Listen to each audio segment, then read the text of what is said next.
Hello and welcome to the 10 Lessons Learned show, where we talk to leaders and luminaries from all over the world to dispense wisdom for career, business, and life in order to make the world wiser lesson by lesson. My name is Diana White, and I'm your host for this episode. Our guest today is Dr. Jose Luis Cruz Rivera.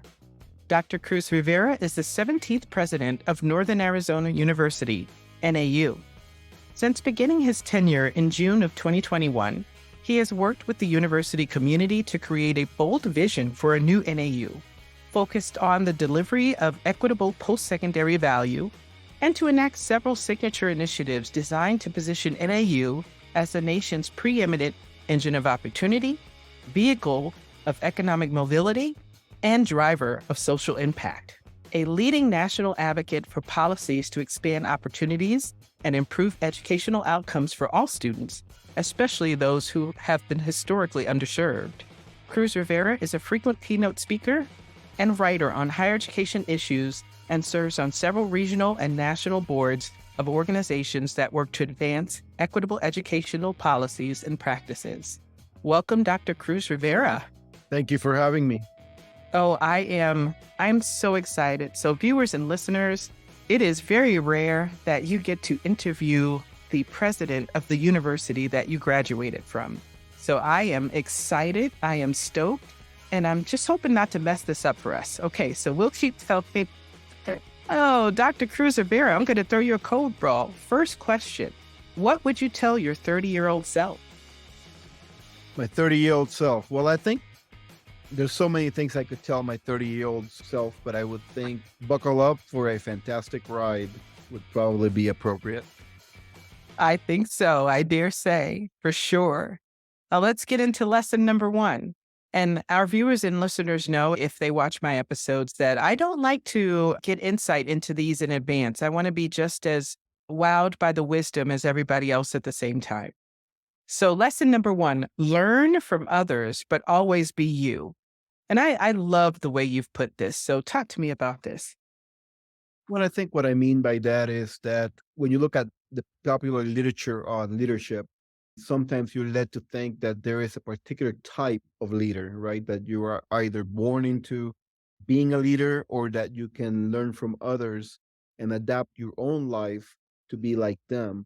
And what I found is that it's really more about observing other leaders, but at the end of the day, remaining true to yourself and adapting those things that you learn from other leaders to specific instances in your leadership journey where those tools, those demeanors, those lessons that those other leaders have put forth to advance their causes make sense for you. But the best way for you to succeed is to just to be yourself and inform your work by what you have learned from others. Now, I will agree with this wholeheartedly. One of the first times I had the honor of seeing you speak and address us, immediately what came to mind was authenticity. I knew you were being your authentic self, and it was so cool to see that. So I see that you practice what you preach. Lesson number 2, leverage your lived experience to inform your future state. There, what I think I mean is that, we all have a lived experience that we bring to our job. And sometimes there is this tendency to think that that's not enough to draw from in order to be able to inform the work that you need to advance. That is, there's this tendency to try to read everything that's ever been written about a particular issue in leadership, or to talk to as many mentors as you can to get their advice. And while that is something that is worthy and should be done, what should not be done is to discount your own lived experience, because your own lived experience has put you in positions where you have been able to navigate by listening, by observing, and by drawing on your own self. And the decisions that you have made, for better or worse, reflect the person you are and the person who you hope to be. And so whenever you make a decision, it's easier to be able to explain the why of that decision, the motivations for it to others who may be wondering, if you can draw from that personal experience rather than point to whatever a best practice has been shown to be, or whatever somebody else did at some other point in time. Again, those things are important to inform your work, but your decision making and the motivations for it are stronger and easier communicated when they're authentic, when they are based on things that you can really relate to. And I feel like that is something that should be just so well known. But I think most of us get in our own way. And I think it's almost a sense of it can't possibly be that simple. I don't have that much to bring to the table. It can't possibly be that simple, but it is. It really is. And I love the way you put it. Lesson number 3. I wholeheartedly believe in this, and I've been privileged to interview a lot of leaders, and it seems to be a constant. Lesson number 3: hire the best, get out of their way. Yes. Yes, so it's sometimes folks just stop at the hire the best, right? Build the best team you can, but less is said about how you engage with that team. And what I found in my 25 plus year career in higher ed, working for and with many colleagues across many states in the country and many types of institutions, is that it's not only about having the best team, but for the leader at the end of the day, in this case, the president of a university, to really understand that even though they may have done the work that that leader is doing, for example, before being president, I was the provost, the vice president of academic affairs.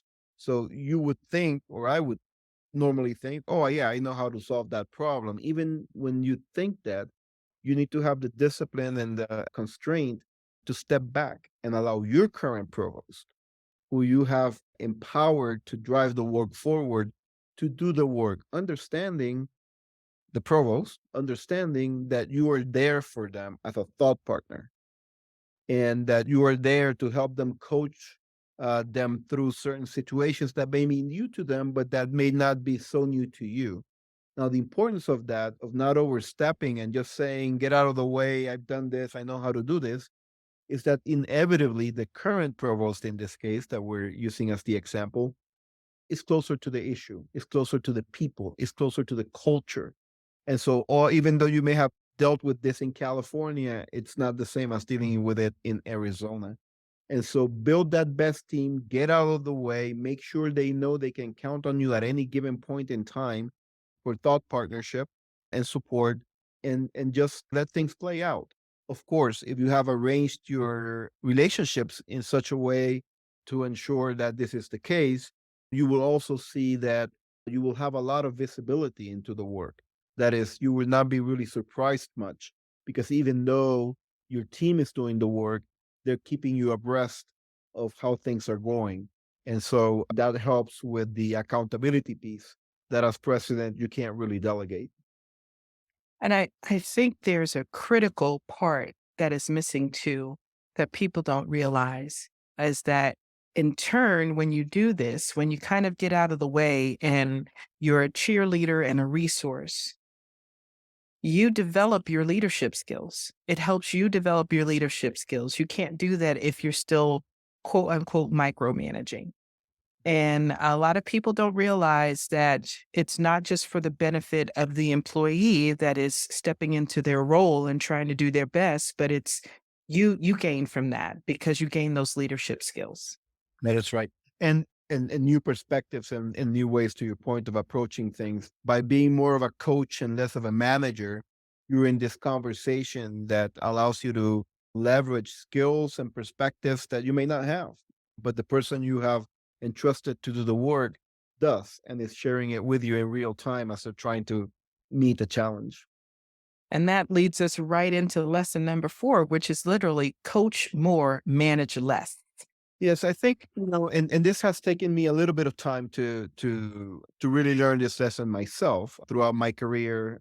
Uh, the temptation, right, to be more engaged with problem solving. I'm an engineer, so problem solving, it's a big temptation, regardless of what type of problem and what sphere we're talking about.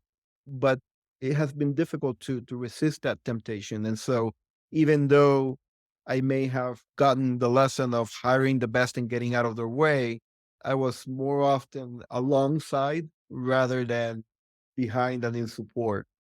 And what I've learned is that in coaching and managing less, what I mean by that is to really think of your team and the challenges you all face as a portfolio, right? And so you, as the coach, are trying to optimize the performance of the overall organization. So by staying one step behind and working closely individually with your leaders, you also have this vantage point that then allows you to make the connections, right? And so when you're talking to your enrollment manager, and I'm now using academic, roles and positions, when you're talking to your enrollment management about a particular challenge that they have, sometimes it doesn't take long before you say, well, why don't you talk to the CFO? Because last week we were talking about X and the provost, she mentioned Y. And I think that then if we bring in our student affairs professionals, we will be able to have the entire picture that we need in order to move forward. So, a coach from the perspective of not only the individual relationship with one of your team members, but of a team, of Yeah. how to make sure that you bring all of those talents, all of those skills, all of those perspectives to bear on a challenge that may actually look like it's more localized, but in reality has more of a cross divisional perspective to it. So true. And viewers and listeners, if you're in leadership roles, right? Yes, he brought up titles that are specific to higher education, but this spans anything you've got going on from, management to C-suite to VPs. That practice of coach more, manage less works, I think, in any industry. Now, number 5, lesson number 5, I have never seen this before, and I loved it, and I'm like, "Man, this is gonna cause some controversy because 'cause you're twisting a saying that we all know on its ear." So, lesson number 5, unite and conquer. Unite and conquer. Yes. So, and this is one of those where also as an engineer, it did not come naturally to me, but usually we talk about unite and conquer. In my field of engineering, it's usually applied to systems and problems. So you have a big, large problem that's complicated and requires a lot of people to try to solve it. And so you divide it into smaller chunks.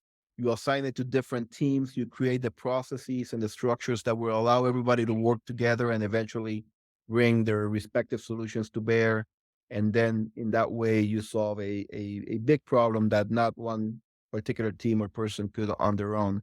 So that's how it works in certain fields. But in the leadership arena, it's usually used to talk about people, right? You divide and conquer people. You divide and conquer people into groups, right? And then you use what groups one against the other, and you Right. create alliances, and somehow that way you are able to advance a particular agenda. And so what I've learned is that even when you're regardless of whether you're talking about problems and elements of problems or people and factions or groups of people that are trying to drive different solutions for a particular agenda, that at the end of the day it's really better to unite. It's an easier way to conquer because what we know is that regardless of how complicated an issue is, setting aside for a minute the very polarized and sometimes toxic environment in which we are working Yeah. these days in our country, and something that I hope we'll be able to overcome in not too long. Setting that aside for a minute, the reality is that in any particular problem statement, regardless of how many groups have different ways of thinking about how to solve that problem, there are commonalities. And if we focus on those commonalities, and we bring people together around those, we may be able to solve 80% of the problem, right? Not 100% perhaps, but 80% of the problem. Whereas if we didn't, and if we try to go the dividing and conquer route, maybe we can solve 0% of the problem because we're stuck in the controversy, the polarization, and the toxic environments. And so unite and conquer is something that I think a lot about.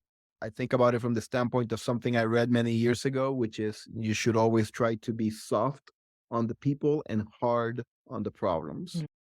I can't even express how much wisdom, how much 30,000 feet wisdom it takes to get out of your way and understand that process, unite and conquer. That is phenomenal. I hope our viewers and listeners take something away from that because we can tend to get caught up in the everyday and our emotions and how we feel about it and what we think should be done. And A lot of the times we do approach issues on the offensive. And I think that what you're talking about is something totally different and gets better results. That's what I say. We're going to take a quick ad break. I'd like to take a short break to thank our affiliate sponsor, Audible. Audible is an amazing way to consume 10 lessons learned, books, and other podcasts, allowing you to build a library of knowledge all in one place. You can start your 30-day free trial by going to audibletrial.com/10 lessons learned. With Audible, you can find your favorite lesson while at home or on the go. Once again, that's audibletrial.com/10 lessons learned, all lowercase, for a free 30-day trial. The link will be in the show notes. Let's welcome back Dr. Cruz Rivera and continue with lesson number 6. Lesson number 6, stop, listen, vision, act. Well, this is an interesting one. Early in my career, as I was observing other leaders, in academia in this case, but also in industry and in advocacy circles, I was very taken by decisive leaders, right? The people who seemingly were able to get a quick read of a situation and lay out a plan for solving or a problem or achieving or meeting a challenge head on. And what I've actually learned in my own career, trying to advance difficult agendas within and outside of higher ed, is that yes, you need to be decisive, and you need to be decisive in the terms of being able to make a decision as soon as you're ready to. But how long it takes you to be ready to is open. It has to be as long as it needs to be within the whatever real life constraints there may be, right? There may be some hard deadlines, but if there is a hard deadline and you need to wait until 2 hours before you meet that headline, that's fine. And that does not make you a less decisive leader. Because the reality is, as we were speaking before, sometimes as leaders, there's this deja vu, right? You're faced with an issue and you say, 10 years ago when I worked at X and Y in the state of, New York, I encountered that same issue and here's how we resolved it. And this is what we're going to do. Well, you may be losing a lot of nuance because you may not be in New York anymore. 10 years have passed. The people involved are very different. Their motivations, their affiliations, their connections with each other. And I'm not talking just in terms of the org chart. There's also something to be said about the family and neighbor chart, right? Because a lot of people in our companies or organizations have relationships outside of work. And so you're missing all of that very critical information that make whatever brilliant idea you had 10 years ago in another state be totally ignorant for the time at hand and the problem that you're facing.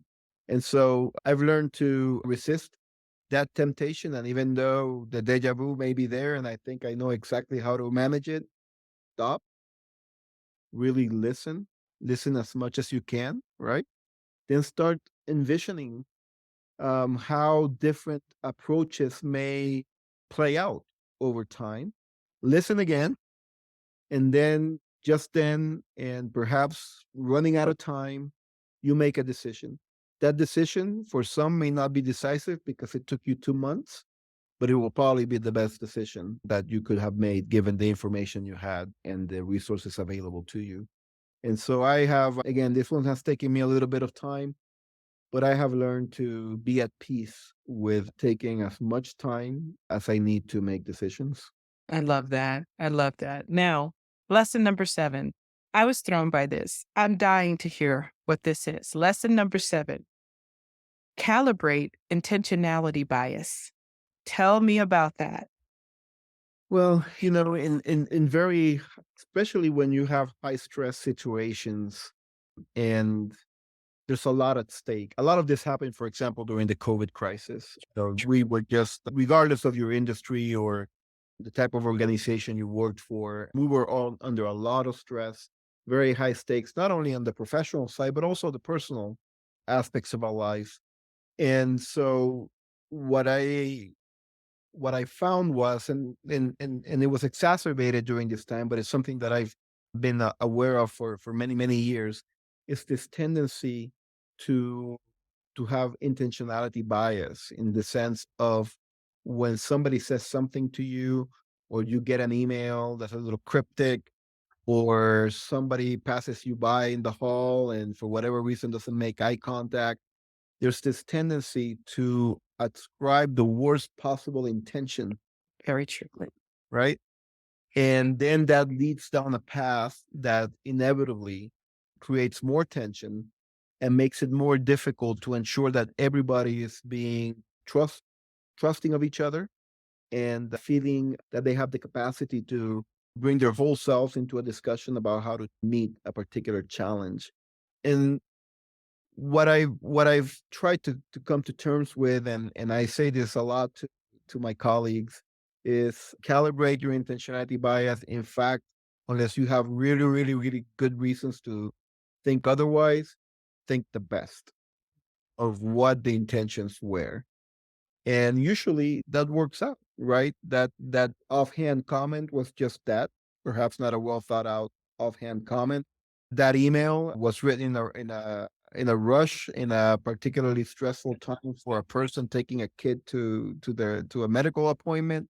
There are many reasons why things may come across in a way that you may think are negative, when in fact, if you give it time and if you address it directly, you will realize that the motivations were very different. So, in the end, it's always somewhere in the middle, right? You thought it was the worst.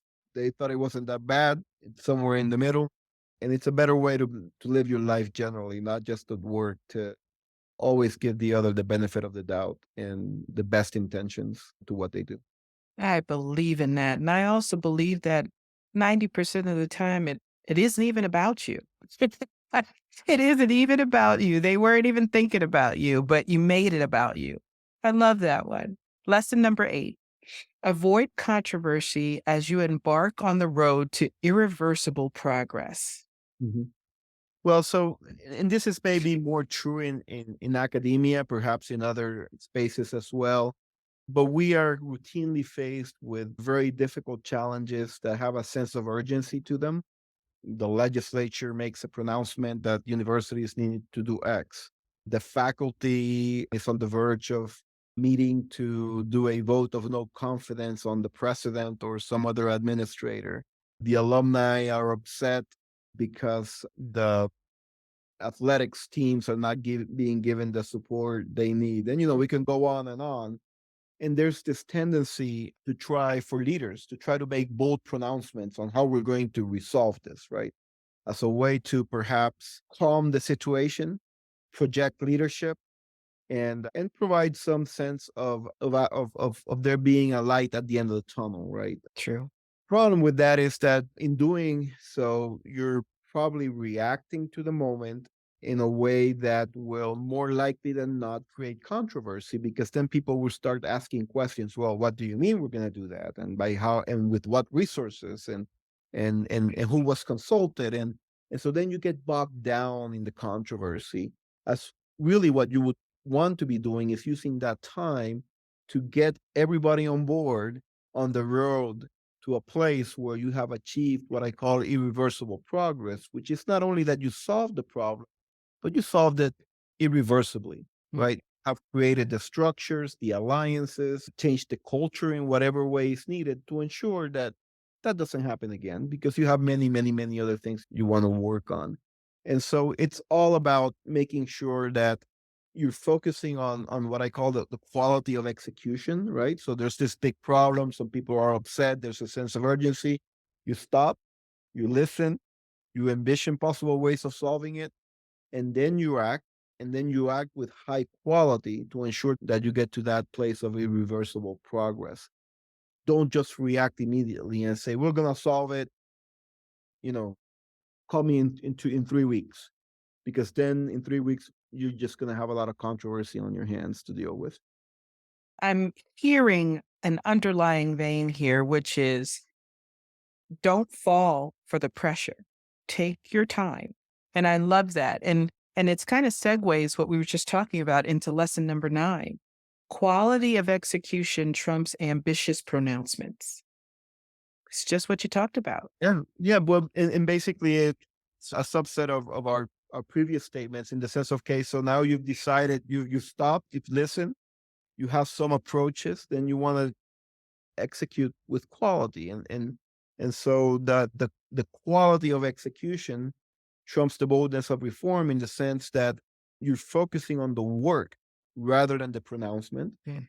And then in focusing on the work, it's sort of the unite and conquer comes in, but in a little different way, which is let's figure out how this problem that we're trying to solve over time, instead of thinking of it as this big, bold initiative that we're going to move forward, how do we unpack it into smaller, incremental reform initiatives that have a name and last name attached to it? Like this piece can be done in academia. We would say this is the piece of the student affairs folks. This piece is going to be driven by the vice president of research. This other piece is going to be driven by our advancement folks that work with our alumni, right? And you unpack it in that way. And then you work incrementally to advance each of those challenges. What I found is that those incremental improvements that you achieve by unpacking it in that way add up into a whole that then allows you to show that through the quality of your execution, you have not only met, but you have perhaps, overperformed whatever the problem or the challenge was that you were trying to solve. So it's more about a lot of well orchestrated incremental reform efforts. They have to be well orchestrated. That's where the leadership as a coach idea comes in, right? They're well orchestrated. Those incremental efforts that do not bring a lot of controversy because people know what they have to do and they're not being forced to do something dramatic. They add up to get you to where you need to be in the broader scheme of things. So I'll give you a quick example. When I was at California State University 10 years ago, 12 years ago now, I think, we had this big goal that in 5 years we were going to increase graduation rates by 10 percentage points. There was a lot of controversy when we put that in writing because people felt it was impossible. But once we put it in writing, then we went into the process of unpacking it. And long story short, in 3 years, not five, we increased graduation rates by 11 points. Wow. That's just an example of how we think about this. Oh, lesson number 10. Now, I don't know you well, but I already know this to be true. And I feel like this is one of the tenets of your life. Lesson number 10, always remember that the life of you and yours is the ultimate project. So I have a large family. I have 5 kids and 5 kids and 2 grandkids. Let me not get ahead of another grandkid. I became a father at the age of 19 and I was a junior in college. By then I started early. It didn't take too long for me to start sort of reflecting. I like to think a lot, and I was reflecting on life in general, and I got to this idea that life, it's not a very profound idea, right? It's a 20-year-old idea. The idea of a 20-year-old person, that life was really a bunch of 3 to 5 year projects back to back. Yeah. That anything you did in life took about 3 to 5 years, and then you have some other big project, and you would move on.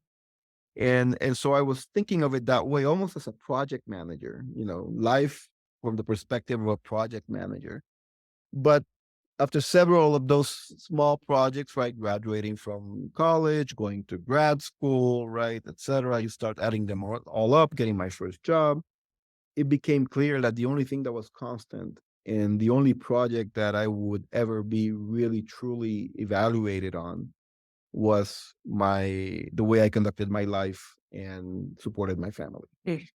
And so I will say that it took several 3 to 5 year cycles before it really, became part of my ethos. And now I think I'm proud to say that most of my at least emotional and quality thinking and reflection time is devoted to family, even though I have a huge responsibility and privilege to serve as the leader of Northern Arizona University, and I sit on several boards and have a lot of projects going on. At the end of the day, that's where the anchor of my work lies, which is with family. And I just wish, going back to your earlier question of what you would tell your 30-year-old self, maybe I just wish I would have someone or myself, I had the chance to say that earlier so that I would have adopted that lesson earlier in my career. That makes sense. You know, one of the things that I love about that ideology, that practice, is the fact that your children get to see the caliber of man you are inside the family and outside of the family. And you are a great role model for that. And I think it doesn't have anything to do with your presidency. It has to do with the caliber of man you are. You could have gone into engineering and worked for an engineer firm. And I feel like your children would have still seen the man at home and the man out in the world handles himself with dignity and respect and thinks about the long game. You're amazing. You're amazing. But I do Okay. have to throw you a curveball question. I do. It can be amazing, but I'm still gonna Oprah Winfrey you. Okay, all of this amazing stuff that we've talked about today. What have you had to unlearn? What have I had to unlearn? Well, one of the things is I have had to unlearn what I thought was the right pace of advancing the work. Early in my career, and it may not have changed as much in terms of hours, but it has changed in terms of focus, going to the previous question. I felt that in order to really make a difference, and not a difference because of from an ego perspective or ambition, but more because really truly a commitment that I had been given so much by society in terms of an ability to get a good high quality education that propelled me from being poor to the upper middle class in a fairly short order, that I needed to move quickly to ensure that I paid it back, right, Mm, to others across many fronts. And that was something that did yield a lot of results early on in my career, but it did exhaust me. mm, And it did come at the cost of not being as available as I now am and wish I had been mm, in my family's life. So yes, I was a good provider and supporting everything, but I can say truly that I have an 11th grader now, that I have been more a part of my 11th grader's life than I was of my oldest mm, son, who was born when I was still in college, right? mm. And that I can rationalize that, but it's still a source of pain, Yeah, right? That I was not as involved. Now I'm trying to do everything I can to be, right? Even the in his 30s. But that's something I would like to unlearn, because it was really a lesson that for some reason maybe was just ingrained in me, or I learned it from the wrong source. But I felt that I was not doing my part unless I was doing it 24/7 at yeah. the expense of other more important things. Or maybe too much information, but No, no, that's what we like on this show. Again, we're appealing to a demographic that is going to shave off many years of strife and heartache learning from the mistakes we made. And so this is absolutely par for the course. This is what we want. So now usually this is the point where I say, where can we find you? What are you working on? But for you, I think it's really simple to just say, what are your plans for the future of Northern Arizona University? well, our plans for the future, I'm happy to say, are very well articulated and they're public, and people will be able to hold us accountable in a few years as to whether or not we delivered on them. We recently adopted a new strategic roadmap. It's called NAU 2025, Elevating Excellence. And I will say that the plans are all embedded. There are several goals and strategies as you would expect, but it's all embedded in a very simple vision statement. And it's our vision, our professed aspiration for this university. And basically it says something like Northern Arizona University seeks to be the nation preeminent engine of opportunity, which speaks to our commitment to broaden participation in higher education, vehicle of economic mobility, which speaks to the quality of our programs and how they position our students to move up in life from a socioeconomic perspective, and driver of social impact, which is a way of us articulating our desire that our graduates, 70% of whom stay in the state of Arizona, will stay in the state of Arizona and in advancing their profession, contribute to social impact.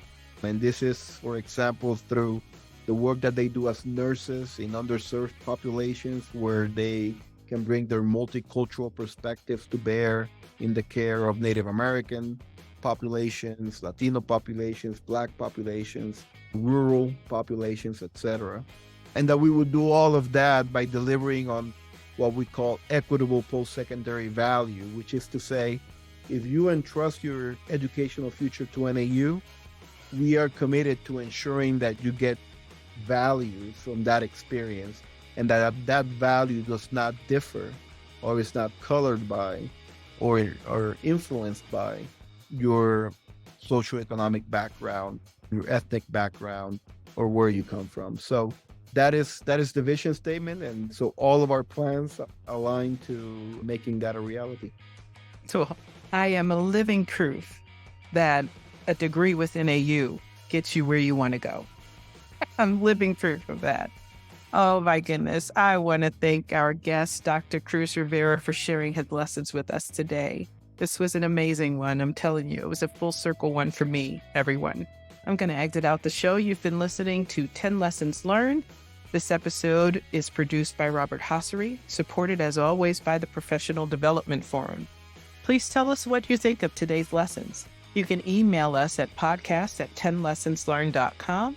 Go ahead and hit that like button, subscribe, and turn on the notification bell so you don't miss an episode of the only show that makes the world wiser lesson by lesson.